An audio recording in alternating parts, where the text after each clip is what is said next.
Good morning, students. In this video, we are going to learn about the voice, and we have been studying the voice, and I think we have completed the 10th or 11th part of voice. Voice या चॅप्टरमध्ये आपण साधारणतः एक भाग पूर्ण केलेला आहे. तर त्यामध्ये आपण ॲक्टिव्हमधलं पॅसिव्हमध्ये करत असताना काय काय करावं लागतं आणि त्यासाठी आपल्याला किती प्रकारचे वाक्य विचारले जाऊ शकतात, ही संपूर्ण माहिती आपण गेल्या 9 ते 10 व्हिडिओमधून पाहिलेली आहे. आणि त्या प्रत्येक प्रकारावरती आपण माहिती मिळवलेली आहे. त्यामध्ये पहिल्यांदा आपण शिकलो काळाचे वाक्य, त्यानंतर मॉडल ऑक्झिलरी असलेले वाक्य, त्याच्यानंतर ज्ञार्थी वाक्य, त्यानंतर प्रश्नार्थक वाक्य, आणि सर्वात शेवटी आपण शिकलो 2 कर्म असलेले वाक्य. म्हणजे एकंदरीत आपण हा जो व्हॉइस चॅप्टर आहे, या व्हॉइस चॅप्टरला अशा 5 एरियाजमध्ये, विभागामध्ये आपण त्याला विभागलं होतं, जेणेकरून आपल्याला लक्षात ठेवायला आणि स्वतःच्या अभ्यासाला सोपं जाईल म्हणून. तर ते 5 areas, we have completed those 5 areas. ते 5 एरियाज आपण पूर्ण केलेले आहेत. त्याच्यामध्ये कोणाला काही अडचण असेल तर तुम्ही विचारू शकता. आता याच्यानंतरनं आपण याच्या उलट एक बाजू आपण पाहिली, कोणती? Active to passive. म्हणजे ॲक्टिव्ह व्हॉइस दिलं असेल तर पॅसिव्ह व्हॉइस कसं करायचं. आता या व्हिडिओमध्ये आपण पॅसिव्ह जर दिलं असेल तर त्याचं ॲक्टिव्ह कसं करायचं याच्याबद्दलची माहिती घेणार आहोत. आता याला जास्त वेळ लागणार नाही, हे 1 किंवा 2 व्हिडिओजमध्ये कंप्लीट होईल. तितका वेळ म्हणजे ॲक्टिव्हचं पॅसिव्ह करण्यासाठी जे काही आपण शिकलो आणि त्याला जो काही आपला वेळ लागला, तितका वेळ आता आपणाला पॅसिव्ह टू ॲक्टिव्हमध्ये लागणार नाही. मग आता आपण पॅसिव्हचं वाक्य दिल्यानंतर त्याला ॲक्टिव्ह करायचं आहे, ते काय करायचं, कसं करायचं, तर त्याच्याबद्दलच्या काही तुम्हाला 1-2-4 गोष्टी लक्षात ठेवाव्या लागतील. समजा एखादं वाक्य दिलं आणि ते वाक्य पॅसिव्ह व्हायचं आहे, हे तुम्हाला ओळखता आलं पाहिजे. आपण इथूनच सुरुवात केली आहे हा चॅप्टर शिकवत असताना. Whether the given sentence is in active voice or passive voice, you must identify it, and if you don't identify the voice of given sentence, then you can't change the voice of that given sentence. जर तुम्हाला ओळखायलाच नाही आलं तर तुम्ही काय करणार आहे? म्हणून पहिल्यांदा ओळखायला येणं ही एक सर्वात महत्त्वाची पायरी असू शकते. मग तुमच्या लक्षात आलं की दिलेलं वाक्य पॅसिव्ह व्हायचं आणि आपल्याला त्याला ॲक्टिव्ह व्हायचं करायचं, तर काय करावं लागेल? मीन्स पॅसिव्ह व्हॉइसच्या वाक्याला ॲक्टिव्ह व्हॉइस करताना काय करायचं? 1 नंबर, पहिल्या प्रथम त्या वाक्यामध्ये जे हेल्पिंग वर्ब्स आलेले आहेत किंवा जे काही शब्द आलेले आहेत, त्याच्यावरून तुम्ही ते वाक्य ॲक्टिव्ह व्हॉइसमध्ये आल्यानंतरनं त्याच्यात कोणता काळ असणार आहे हे ठरवा. म्हणजे काय? आपण जो पहिला प्रकार शिकलो की नाही काळाचे वाक्य, तो जो मी टेबल दिला होता तुम्हाला, ॲक्टिव्ह व्हॉइसमध्ये हा काळ, पॅसिव्ह व्हॉइसमध्ये हे helping verb. Simple present tense असेल तर एम इज आर घ्यावं लागतात. सिम्पल पास्ट टेन्स असेल तर वॉज वेर घ्यावं लागतात. सिम्पल फ्युचर टेन्स असेल तर शाल बी विल बी घ्यावं लागतं. प्रेझेंट कंटिन्युअस टेन्स असेल तर एम इज आर बीइंग घ्यावं लागतं. पास्ट कंटिन्युअस टेन्स असेल तर वॉज वेर बीइंग घ्यावं लागतं.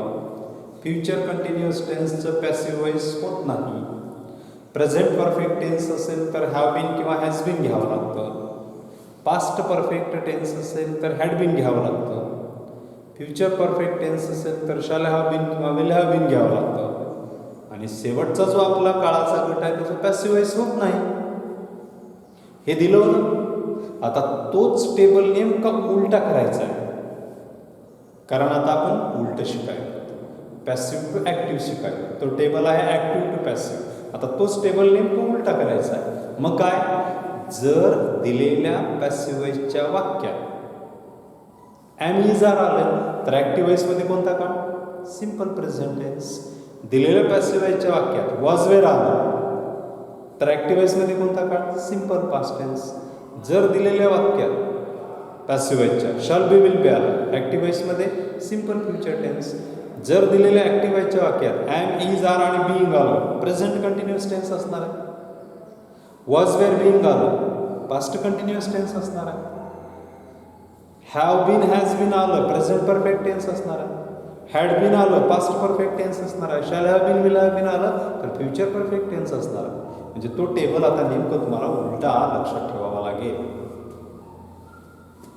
हे झालं. त्याच्यानंतर ना 2 नंबर ही गोष्ट लक्षात ठेवायची की दिलेलं जे पॅसिव्ह वॉइसचं वाक्य आहे त्या पॅसिव्ह वॉइसच्या वाक्यामध्ये जर बी असेल, बीइंग असेल, बीन असेल किंवा बाय असेल असे शब्द तुम्ही काढून टाकायचे.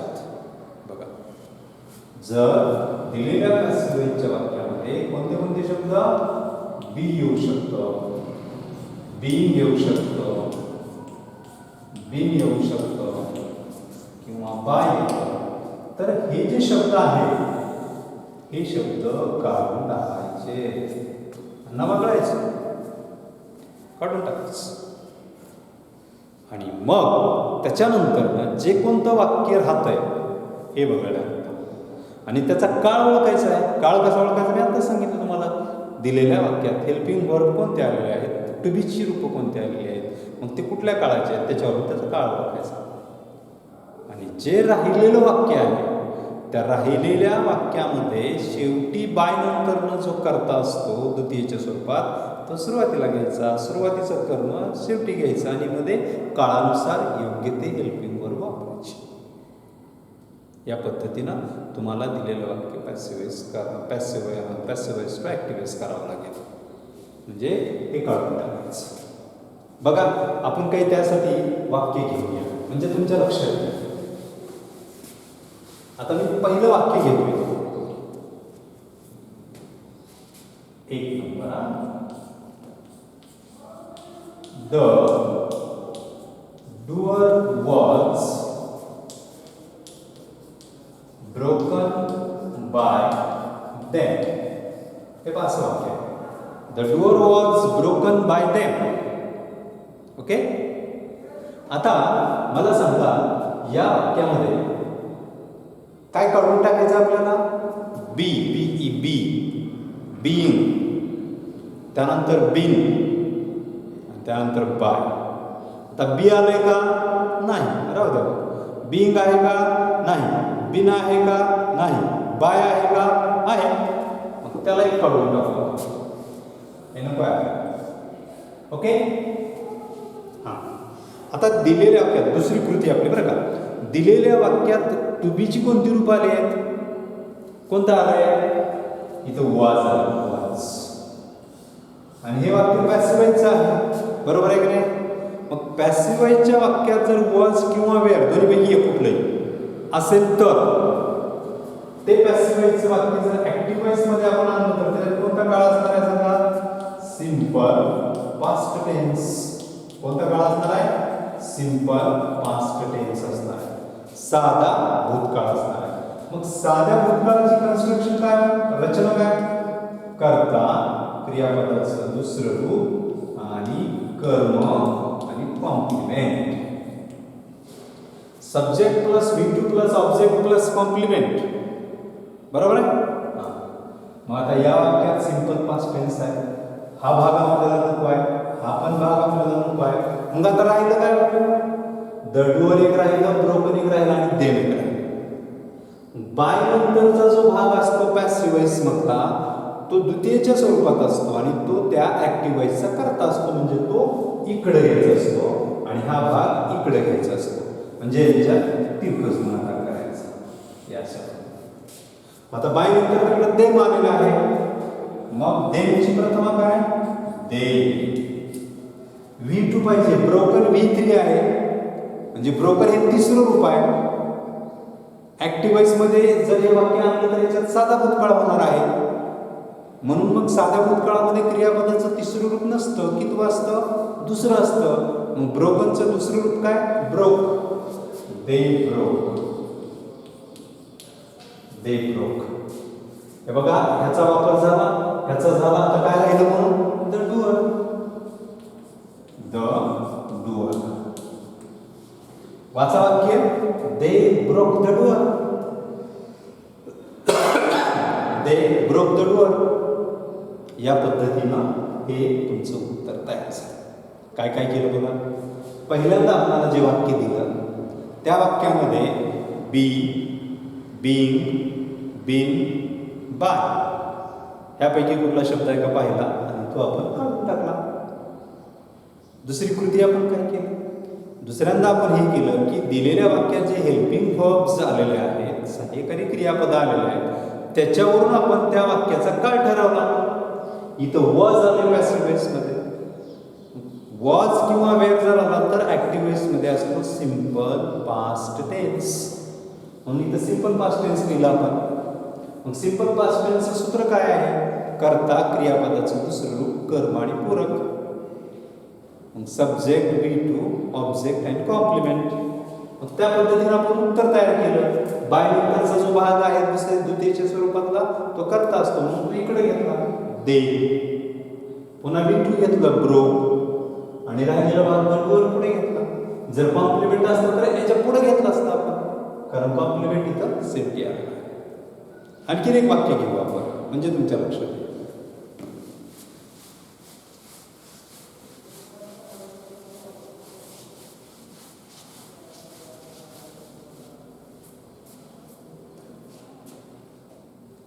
दुसरं वाक्य, the national anthem is being sung by Lata. The national anthem is being sung by Lata. असं वाक्य आहे. ओके. आता पहिल्यांदा आपल्याला बघायचं आहे की या वाक्यामध्ये बी, बीइंग, बीन आणि बाय यापैकी काय आहे का? आहे का? हो आहे. काय काय आहे? हे बघा, इथं बीइंग आहे आणि हे बघा इथं बाय आहे. दोन शब्द प्रकार. ओके. हां, आता आपण याच्यातला टेन्स ठेवू, काळ ठेवू. हे वाक्य पॅसिव्ह व्हायचं आहे. मग ह्याच्यात आलेले हेल्पिंग वर्ब वरून आपण याचा काळ ठरवायचा असतो. मग ह्याच्यात हेल्पिंग वर्ब आले इज आणि बीइंग पुढं. मग एम, इज, आर आणि त्याच्या पुढं बीइंग असं कोणता काळ असल्यानंतर येतं? कोणता? Present continuous tense. कोणता काळ? Present continuous tense. म्हणून तर आपण लिहून टाकू प्रेझेंट कंटिन्युअस टेन्स म्हणजे पूर्ण वर्तमान काळ. त्याचं सूत्र काय आहे? प्रेझेंट कंटिन्युअस टेन्सचे सूत्र काय? आता आपल्याला सूत्र पाठ पाहिजे. Subject plus am, is, are plus MVING plus object आणि प्लस कॉम्प्लिमेंट. असं आहे. या पद्धतीने आपल्याला करायचं. मग आता आपल्याला हा पण भाग नको, हा पण नको, हे इज पण नको. मग राहिलं काय आपल्याकडे आता? द नॅशनल अँथेम संग आणि लता एवढं राहिलं. आता ह्या पॅटर्न पूर्ण उलट करायचं असतं, कारण बाय नंतर जो लता आला तो ऍक्टिव्ह वॉइस मधला काय असतो? करता, सब्जेक्ट. म्हणजे सब्जेक्ट म्हणून काय घ्यायचा? लता. लता नंतर एम, इज, आर पैकी काय येते? काय येते? इज. लता इज. MVING इथं काय आहे? संग आहे. संग म्हणजे तिसरं रूप आहे. मग ह्याचं चौथं रूप म्हणजे ह्याला ING लावायचं. याचं पहिलं करा अगोदर सिंग आणि त्याला ING लावा सिंगिंग. Lata is singing. आता हे बघा, हे झालं, हे झालं. काय राहिलं आता? द नॅशनल अँथेम राहिलं. ते त्याच्या पुढे घ्यायचं. National anthem. Bata is singing the national anthem. या पद्धतीनं आपणाला ते वाक्य पॅसिव्ह वॉइस मधून ऍक्टिव्ह वॉइस मध्ये करता येतं. आणखी एक वाक्य घेऊ.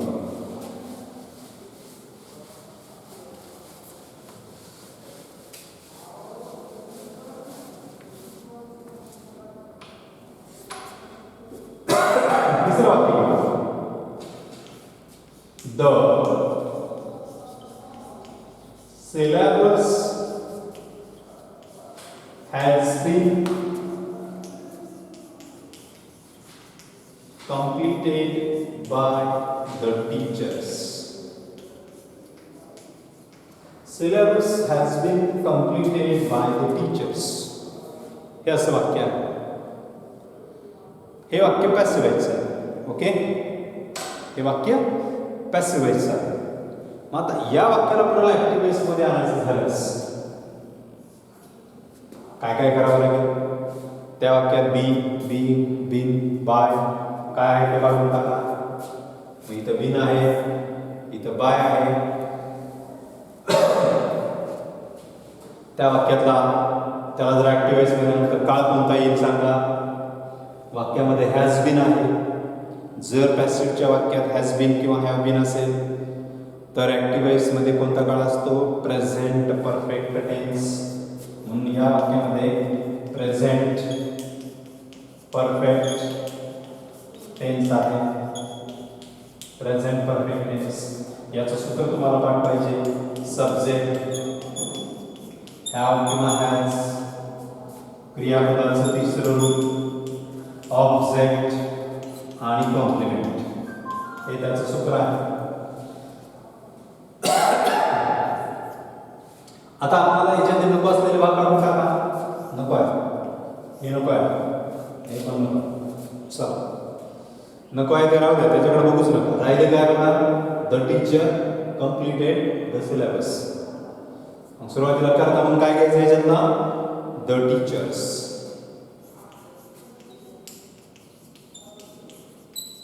द टीचर्स नंतर ह्या येतं काय? हॅज येत आहे. अनेक वचने आहे. काय ते मग? have. The teachers have. क्रियापदाचं तिसरं रूप completed. Completed. The teachers घेतलं, completed घेतलं. राहिलं काय? The syllabus. The syllabus. The teachers have completed the syllabus.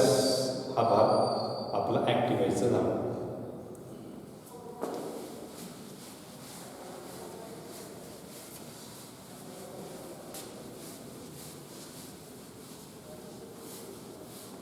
त्यानंतर पुढचं वाक्य घेतो मी.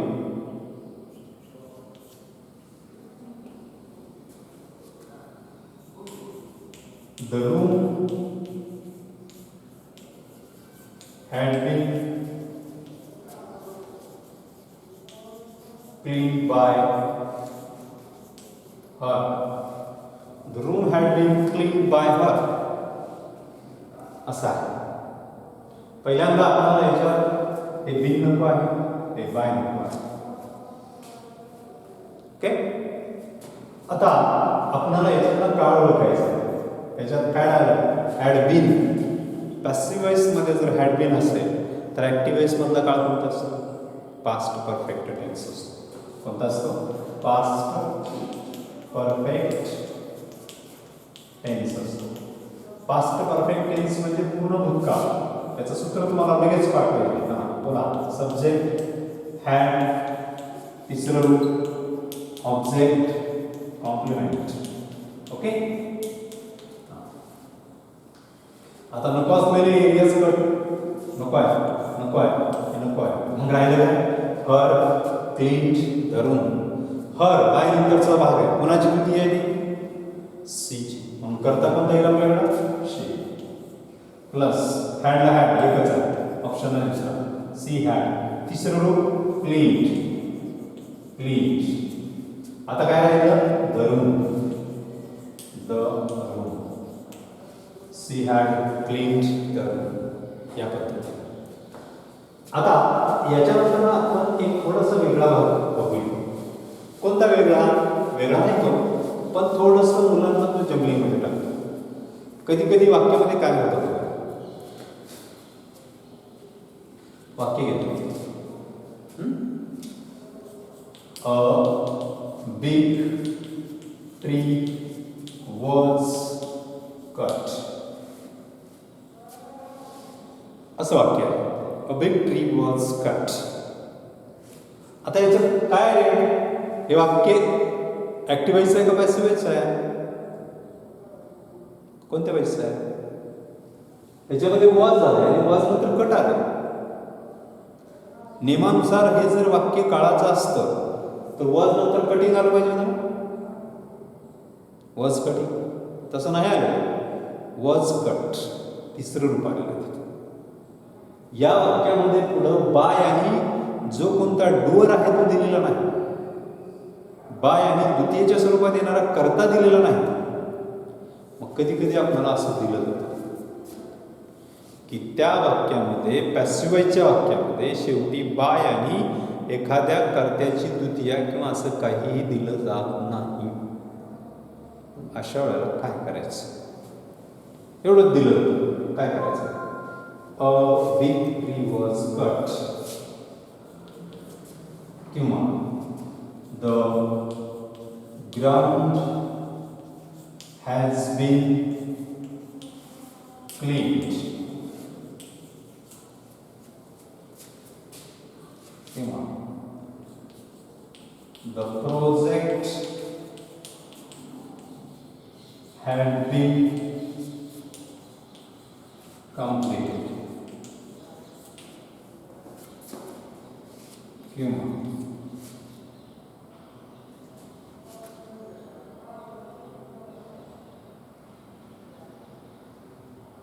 The sapling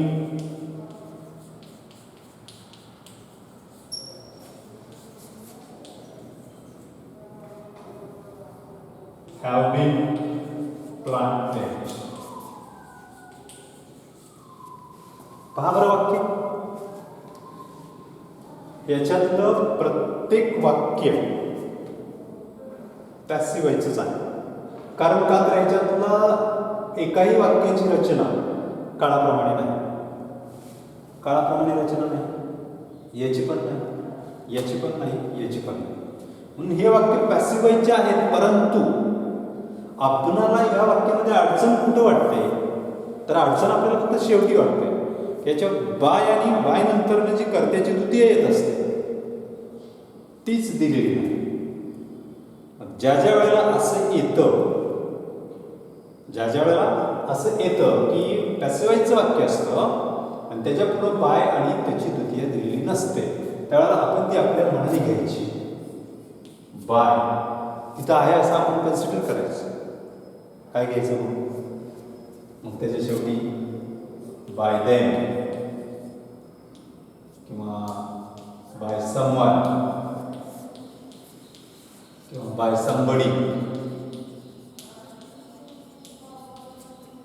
किंवा by people, by the people.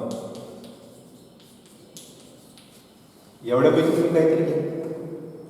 Bye them, by someone, by somebody, by the people. तिथं दिलेलं नाही.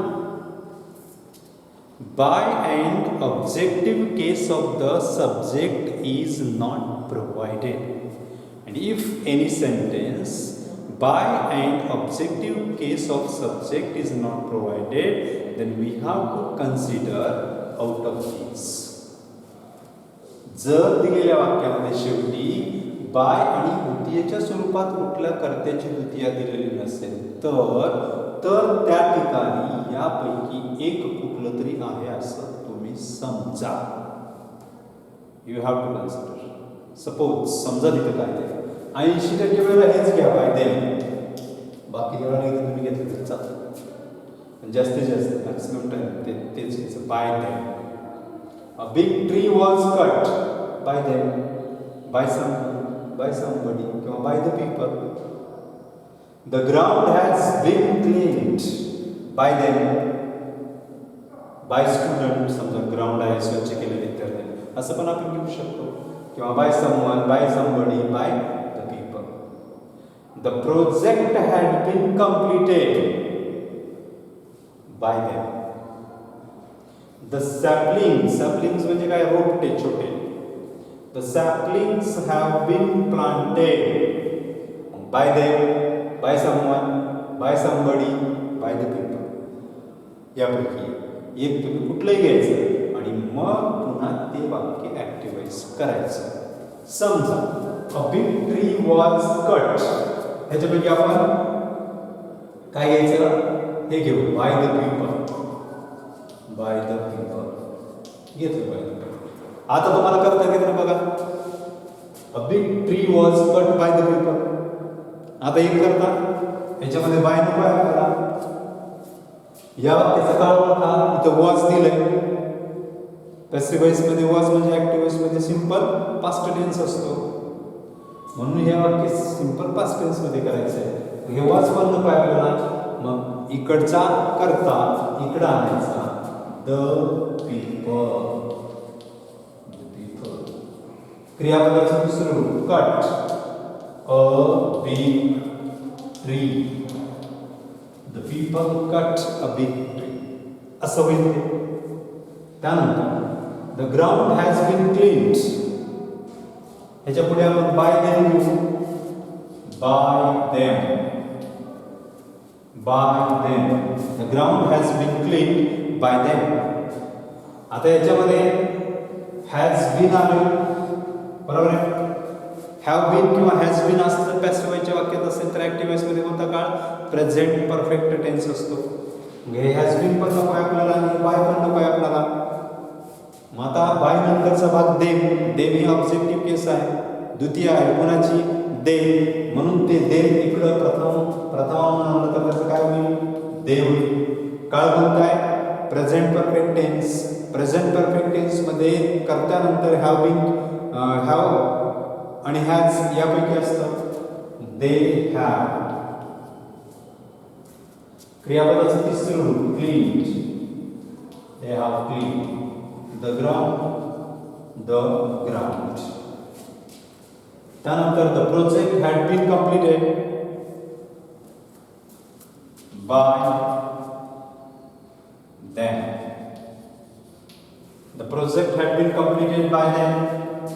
चला, हॅड बीन आहे, हे पण नको आहे आपल्याला आणि हे बाय पण नको आहे. हॅड बीन जर पॅसिव्ह वॉइस मध्ये असेल तर ऍक्टिव्ह वॉइस मध्ये कोणता काळ असतो, पास्ट परफेक्ट टेन्स असतो.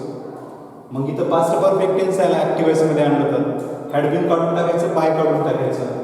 मग बघा देम आहे, त्याची प्रथम काय होते, दे. पास्ट परफेक्ट मध्ये काय असतं, हॅड. क्रियापदाचं तिसरं रूप कंप्लीटेड. कर्म the project, they had completed the project. आणि त्यानंतर the saplings have been planted, इथं पुढे घेऊ by the people, by the people. मग बघा आता इथं हॅव बीन आले, हे बाय, हे दोन घटक नको आहेत आपल्याला. पॅसिव्ह वॉइस मध्ये जर हॅव बीन किंवा हॅज बीन आला असेल तर ऍक्टिव्ह वॉइस मध्ये काळ कोणता असतो, प्रेझेंट परफेक्ट टेन्स असतो. मग आता याच्यात प्रेझेंट परफेक्ट आहे, मग हा एक भाग नको आहे आपल्याला, हा एक नको आहे. पुढचा भाग बाय नंतरचा करता म्हणून येतो, द पीपल, द पीपल. अनेक वचने आहे म्हणून हॅव. क्रियापदाचं तिसरं रूप प्लांटेड, प्लांटेड. आणि राहिलं the सॅपलिंग्स. People have planted the saplings. या पद्धतीनं याच्यातला दुसरा भाग कोणता, जर दिलेल्या पॅसिव्ह वॉइसच्या वाक्यात शेवटी बाय आणि द्वितीय किंवा डोअर दिलेला नसेल तर अशा वाक्यांचं पॅसिव्ह वॉइसचं ऍक्टिव्ह वॉइस करत असताना शेवटी आपण काय काय घ्यायचंय, by them, by someone, by somebody, by the people. एवढ्यापैकी तुम्ही कुठलंही घ्या, परंतु जास्तीत जास्त वेळेला बाय देम याचा वापर करा आणि दिलेलं वाक्य पॅसिव्ह वॉइस मधून ऍक्टिव्ह वॉइस मध्ये आणा. तर इथं आपला हे जे व्हॉइस आहे ॲक्टिव्ह टू पॅसिव्ह आणि पॅसिव्ह टू ॲक्टिव्ह हे दोन्हीही भाग संपतात आणि यानंतरनं मी जेवढे भाग तुम्हाला शिकवलेले आहेत त्याच्यावरती नोट्स प्रोव्हाइड करेन ते आणि मग हा व्हॉइस चॅप्टर इथं आपला संपतो. आपण पुढच्या व्हिडिओमध्ये दुसरा एखादा नवीन चॅप्टर घेऊन येऊया. तोपर्यंत इथंच थांबूया.